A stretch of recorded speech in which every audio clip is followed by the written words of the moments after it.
Balak lang sanang manood ni Kim Miso habang nagpapahinga siya sa loob ng kanyang bahay. Binuksan niya lang ang pinaka-trending na video at hindi niya inasahan na makikita niya si Sang Yoon na nakikipaglaban sa isang player. Habang nanunood ay nakilala ni Kim Miso ang lalaki na kalaban ng ating bida, ito nga raw ay si Choi Yong-chol na isang B-rank player ng Utopia Guild. Narinig nga raw niya na ginagawa nito ang lahat ng gusto nitong gawin nang dahil lang sa tiyo nito ang guildmaster ng kinabibilangan nitong guild. Tinanong ng isang babae ang nanunood na si Kim Miso kung mayroon ba raw itong problema. Tinanong din ito kung bakit parang napakaseryoso raw ng mukha ni Kim Miso. Ang babaeng ito ay si Shin Terry, isa itong S-rank level 700 player, at isa rin ito sa mga miyembro ng Eden Guild. Napansin ni Shin Terry ang live video na pinapanood ni Kim Miso. Tinanong niya si Kim Miso kung ito nga ba raw ang player na sinusubukan nitong pasalihin sa kanilang guild. Sumagot ng oo si Kim Miso at binanggit na Shin Sang-yoon daw ang pangalan ng ating bida. Nagtataka nga raw siya kung ano ang ginagawa nito sa live stream ng isang mayabang na player. Sinabi ni Shin Terry na magandang araw ang bawat galaw ng ating bida. Nainis si Choi Yong-chol dahil sinugod na agad siya ni Sang-yoon kahit na hindi pa siya natatapos sa kanyang pagsasalita. Agad siyang umalis sa kanyang posisyon at sinabihan ng ating bida ng mandaraya raw ito. Naglabas ulit siya ng apoy na kapangyarihan at sinabi na patutunayan nga raw niya na puro lang kasinungalingan ang mga kumakalat na balita tungkol sa ating bida. Inihanda ni Sang-yoon ang kanyang sandata para harapin ang apoy na kapangyarihan na pinakawalan ng kanyang kalaban. Nagulat si Choi Yong-chol sa sunod na ginawa ng ating bida. Sinalubong ni Sang-yoon ang fire skill ni Choi Yong-chol at hinati niya ito sa mismong gitna. Hindi man lang siya nagtamo ng kahit na anong pinsala dahil hindi siya nito direktang tinamaan. Nagulat si Cho Sang-ho at ang iba pang nanunood sa kakayahan na ipinakita ni Sang-yoon. Maging ang mga tao na nanunood sa live video ay nagtataka kung paano ito nagawa ng ating bida. Naisip ni Sang-yoon na simula nga raw nang magbalik siya sa kasalukuyang panahon, ay ito pa lang daw ang unang beses na napagalaw niya ang kanyang katawan nang naaayon sa kanyang kagustuhan. Balikan natin ang mga pangyayari 3 oras bago napalaban ng ating bida. Pinasalamatan ni Sang-yoon ang babaeng appraiser dahil napabilis nga raw nito ang kanilang transaksyon. Nahiya ang babaeng appraiser dahil nasa isipan pa rin niya ang mga ginawa ni Sang-yoon at Daekyung. Sa mga oras na ito ay mali pa rin ang pagkakaintindi niya sa sitwasyon na kanyang napanood. Tumawa si Daekyung at nagyakag sa ating bida na mag-inom na lang daw sila ngayong araw. Inimbitahan din ito ang babaeng appraiser na sumama sa kanila. At dahil siya naman daw ang nagkapera ngayon, siya na nga raw ang manlilibre sa lahat ng kanilang kakainin at iinumin. Humingi si Sang-yoon ng pasensya at sinabi na may kailangan pa raw siyang puntahan. Sinabi niya rin na sina Daekyung at ang babaeng appraiser na nga lang daw muna ang tumuloy sa pag-iinom. Nagulat si Daekyung sa pagtanggi ng ating bida sa kanyang imbitasyon. Nag-alala siya na baka naghihinanakit daw ito nang dahil sa laki ng ibinayad nito sa kanya. Nilinaw ni Sang-yoon na hindi naman daw ganoong katindi ang dahilan ng kanyang pagtanggi. May nakaplano na raw talaga siyang puntahan pagkatapos niya doon kaya hindi na nga raw siya makakasama sa mga ito. Naisip ni Sang-yoon na pagpasensyahan na nga raw siya ni Daekyung. Para sa kanyang araw ay mas nakakapanabik na malaman kung ilan ang kanyang makukuhang stat sa mga binili niyang artifacts kaysa sa uminom siya ng alak. Sinabi ni Daekyung na kung hindi nga raw sasama ang ating bida ay sila na lang daw ng babaeng appraiser ang tutuloy sa pag-iinom. Agad namang nagdahilan ng babaeng appraiser nang nakalimutan nga raw niya na may importante pa pala siyang event na kailangang daluhan. Kailangan na nga raw niyang umalis ngayon at nang umabot pa siya. Bago tuluyang umuwi ay huminto muna si Sang-yoon sa isang tahimik na lugar. Doon na niya balak kainin ang mga artifacts na binili niya mula kay Daekyung. Sa ngayon ay inaalam na niya kung ano ang mga absorption rate ng mga nabili niyang artifacts. Nagulat ang ating bida noong malaman niya sa kanyang system na 90% ang absorption rate ng bronze rank artifact na kanyang sinuri. Sinabihan ni Goddess of Luck ang ating bida nang siya nga raw ang dahilan kung bakit nakakalasap ito ngayon ng sunod-sunod na biyaya. Sinabi ni Sang-yoon na kadalasan nga raw na nakakakuha lang siya ng 10% ng orihinal na stats ng isang artifact. Talagang malaking bagay nga raw kapag matagal nang nagamit ng isang player ang kagamitan na kanyang iaabsorb. Naalala ni Sang Yun na may isang bagay nga raw pala siya na gustong itanong kay Goddess of Luck. Tinanong niya kung may narinig ba raw ito tungkol sa konstelasyon na tinatawag na late bloomer model student. Nagreklamo si Goddess of Luck at sinabihan ng ating bida nang dapat sa kanya lang daw ito nakapokus. Hindi nga raw nito dapat binibigyan ng atensyon ang ibang mga konstelasyon.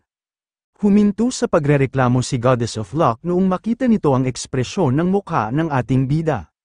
Sinabi ni Sang Yun na may mahalagang importansya lang daw sa kanya ang binanggit niyang konstelasyon.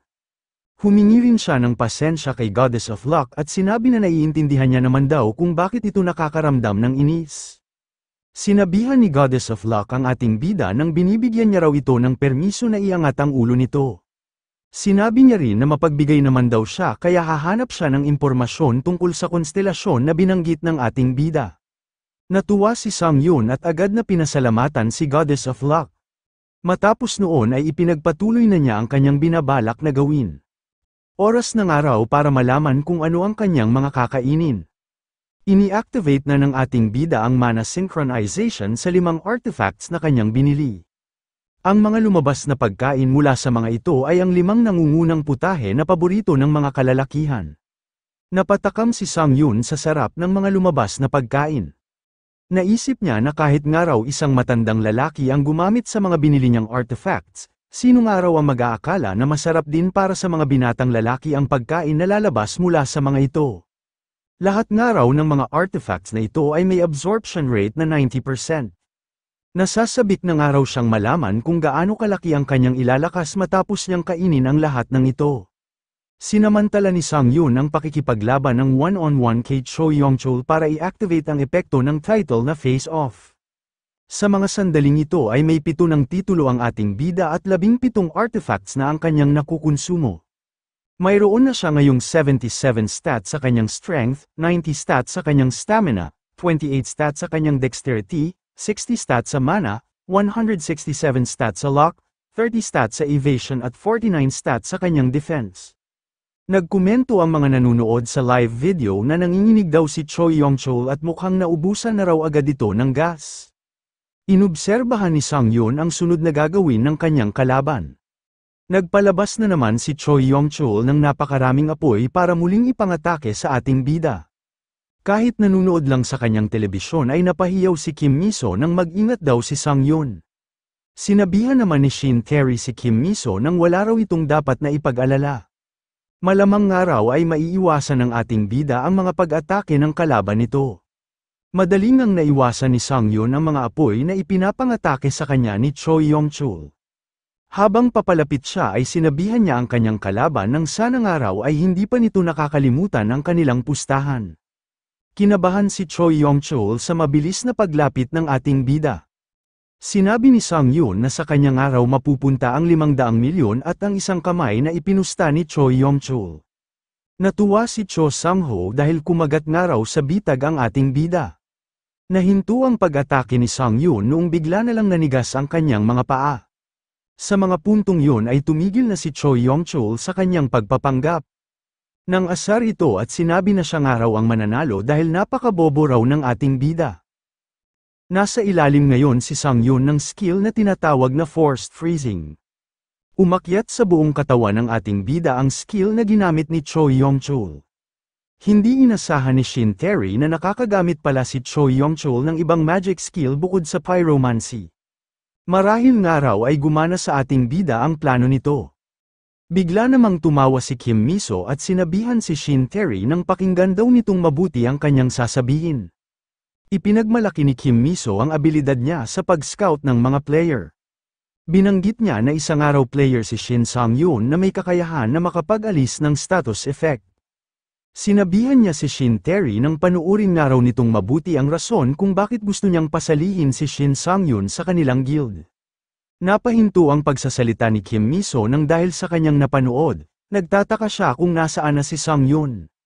Nagulat si Cho Yongchul noong makita nito na wala ang ating bida sa loob ng kanyang ice magic. Sigurado nga raw siya na nag-activate ang kanyang skill, imposible nga raw na makatakas ang ating bida imbis na lang kung mayroon nitong status ailment removal skill. Napaisip si Cho Yongchul kung isa lang ba raw talagang newbie ang ating bida. Wala siyang kaalam-alam na aatake na pala si Shin Sang-yun mula sa kanyang itaas. Bumagsak si Choi Yong-chul matapos itong atakihin ang ating bida sa kanyang likuran. Nagulat si Sang-yun dahil hindi lumubog ang kanyang sandata sa katawan ni Choi Yong-chul. Sinabi niya na nakaligtas nga raw ito nang dahil sa nasa loob sila ng training mode. Ang training mode ng system ay may kakayahan na mapahina ang epekto ng anumang nakakamatay na pinsala. Nagulat si Cho Sang-ho at ang iba pang mga nanunood sa pagbagsak ni Choi Yong-chul. Naghinala din ang mga nanunood sa live video na mukhang may status ailment removal skill daw ang ating bida. Napansin din ng iba na parang kakaiba raw ang itsura ni Shin Sang-yun kumpara kanina. Napagtanto ni Cho Sang-ho na mukhang tama nga raw ang kanilang mga viewers. Ibang-iba na nga raw ngayon ang aura ng ating bida. Napapaisip siya kung paano nga raw ito nagawa ni Shin Sang-yun. Sinabi ni Shin Terry na isang araw klase ng awakening skill ang gamit nito. Tinanong ni Kim Miso kung si Shin Sang-yun ba raw ang tinutukoy ni Shin Terry. Tumugon si Shin Terry nang sa palagay niya raw ay maalin sa transcendence o psychedelic skill ang gamit ng ating bida. Nagkaroon nga raw ito ng mga kulay itim na mata kaya malamang nga raw ay psychedelic ang skill na ini-activate nito. Binanggit ni Shin Terry na kung tama raw ang kanyang pagkakaalala, ang psychedelic nga raw ay isang klase ng skill na nagdudulot ng matinding kapaguran kapag nakatanggap ng pinsala ang player na gumagamit nito. Napakataas nga raw ng kumpiyansa ng ating bida dahil parang pinapalabas nito na makakaya nitong talunin ang kalaban nito nang hindi nagtatamo ng kahit na anong pinsala. Natawa si Kim Miso at sinabi na baka nagkakamali lang daw si Shin Terry. Hindi nga raw gumamit si Sang-yun ng ganoong klase ng skill noong nakasama niya ito. Sinabi ni Shin Terry na dalawa nga lang daw ang posibleng paliwanag nito. Maaaring wala lang daw rason ng ating bida na gamitin ang psychedelic skill noong kasama nito si Kim Miso. Tinanong ni Kim Miso kung ano naman daw ang pangalawang paliwanag. Sinabi ni Shin Terry na maaaring may kakayahan daw ito na makakuha ng mga rare skill sa loob lang ng maikling panahon. Nabahala ang babaeng appraiser noong tingnan nito ang mga dokumento ng mga artifacts na kanyang sinuri. Ngayon niya palang napansin na ang isang araw pala sa mga artifacts na nabili ni Shin Sang-yun ay kailangang dumaan sa matinding pagsusuri nang dahil sa posibilidad na mayroon itong hidden skill. Napaisip ang babaeng appraiser kung may tsansa ba raw talaga na lumabas ang isang hidden skill sa ganoong kaliit na posibilidad. Kakailanganin nga raw itong mabiyayaan ng Goddess of Luck ng napakalaking swerte para lang maging posible ang ganoong pangyayari. Walang kaalam-alam ang babaeng appraiser na si Goddess of Luck na mismo ang konstelasyon ng ating bida. Ang psychedelic hidden skill ay isang awakening enchantment skill na maaari ulit magamit pagkatapos ng isang oras. Kapag ini-activate ito ay agad na mapupuno ang max HP ng gumagamit na player at mapapasok ito sa awakened state na tatagal ng 100 segundo. Ang isipan at pisikal na kapasidad ng gumagamit nito ay makakalampas sa normal na limitasyon at makakarating sa explosive state. Ang player na gumagamit nito ay mas makakapagpas siya ng maayos at magkakaroon ng koordinasyon sa bawat galaw. Sa sandaling mawala ng bisa ang epekto ng psychedelic skill, ay mapapasailalim sa matinding pagod ang user na gumamit nito depende kung gaano kalaking pinsala ang tinamo nito na tatagal ng 10 minuto. Nagtanong si Sang-yun sa nakabagsak na si Choi Yong-chul kung ano na raw ang gagawin nila sa kanilang mga ipinusta. Tinanong niya kung dapat ba raw silang lumabas sa training mode at magsimula ulit ng panibagong laban. Naisip ni Choi Yong-chul na naging pabaya nga raw siya sa kanyang depensa dahil inakala niya na isa lang baguhan ang ating bida. Sino nga raw ang mag-aakala na ganoon na pala ito kalakas? Umalis si Sang-yun sa ibabaw ng katawan ni Choi Yong-chul noong mapansin niya na gumamit na naman ito ng isang magic skill. Pagkabangon ni Choi Yong-chul ay naisip nito na kailangan na nga raw niyang seryosohin ang laban. Ang unang araw na kailangan niyang gawin ay ang palakihin ng distansya sa pagitan nilang dalawa. Sa mga sandaling ito ay may napagtanto si Choi Yong-chul. Ibang-ibang araw ang nangyayari ngayon kumpara sa sinabi sa kanya ng walang hiyang si Cho Sang-ho. Kung alam niya nga lang daw na ganoong kalakas ang ating bida ay hindi na raw sana niya ito nilabanan. Hindi niya nga raw dapat pinaniwalaan ang mga imbento na pinagsasabi sa kanya ni Cho Sang-ho. Kinabahan si Choi Yong-chul noong bigla na lang sumulpot ang ating bida sa kanyang tabihan. Ibinagsak ni Sang-yun ang mukha ni Choi Yong-chul sa matigas na daan. Sinabi niya na oras na nga raw para tapusin niya ang kanilang laban. Binanggit niya rin kay Choi Yong-chul na nasa loob naman daw sila ng training mode kaya hindi ito magtatamo ng mga nakakamatay na pinsala. Napagtanto ni Choi Yong-chul na pahihirapan siya ng ating bida, kaya sinabi na niya agad na ito na nga raw ang panalo sa kanilang laban. Magsesend nga raw siya dito ng 500 milyon mula sa kanyang account. Sinabi ni Sang-yoon na dahil nga raw tapos na ang kanilang pustahan, oras na nga raw para isagawa niya ang kanyang paghihiganti. Nagulat si Choi Yong-chul sa kanyang narinig, tinanong niya ang ating bida kung ano ba raw ang paghihiganti na tinutukoy nito. Tumugon si Sang-yoon nang nangyari nga raw ang lahat ng ito nang dahil sa kagagawa ni Choi Yong-chul. Naalala ni Sang-yoon ang ginawa niyang pagpunta sa isang car center 3 araw na ang nakakaraan. Sinabi ng isang lalaki na nagawa nga raw nila ang sasakyan ni Sang-yoon, pero hindi na rin daw ito magtatagal at kailangan na itong itapon ng ating bida. Tinanong ni Sang-yoon kung bakit niya naman daw ito itatapon. Pinaliwanag ng lalaki na lumang-luma na nga raw ang sasakyan ng ating bida kaya hindi na rin daw ito magtatagal. Hindi matanggap ni Sang-yoon ang katotohanan na kailangan na niyang pabayaan ang luma niyang sasakyan. Sinabi ng lalaki na alam niya nga raw na mahalaga sa ating bida ang sasakyan nito pero malapit na nga raw itong magpaalam. Sigurado nga raw siya na masaya ang sasakyang ito dahil ang ating bida nga raw ang naging may-ari nito. Napaiyak si Sang-yoon dahil naisip niya na parang kinakausap siya ng kanyang sasakyan. Sinasabi nito sa kanya na masaya nga raw ito tuwing sinasakyan niya ito para magtungo sa iba't ibang lugar. Naisip niya rin na sinasabihan siya ng kanyang sasakyan na kailangan niya pa rin daw maging masaya kahit wala na ito. Sinabihan ni Sang-yoon si Choi Yong-chul nang humanda nga raw ito dahil ipaghihiganti na niya ang kanyang sasakyan. Humingi ng tawad si Choi Yong-chul at nakiusap sa ating bida na wag na raw siya nitong saktan. Nang diri rin ang mga taong nanunood sa live video sa eksena na kanilang nasasaksihan.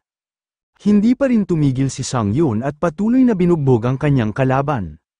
Nang diri rin ang mga taong nanunood sa live video sa eksena na kanilang nasasaksihan. Bukod sa umihi na si Choi Yong-chul sa kanyang pwesto ay may iba pang bagay na lumabas mula sa kanyang pantalon. Ang tanging nagawa na lang ni Choi Yong-chul ay ang magmakaawa sa ating bida.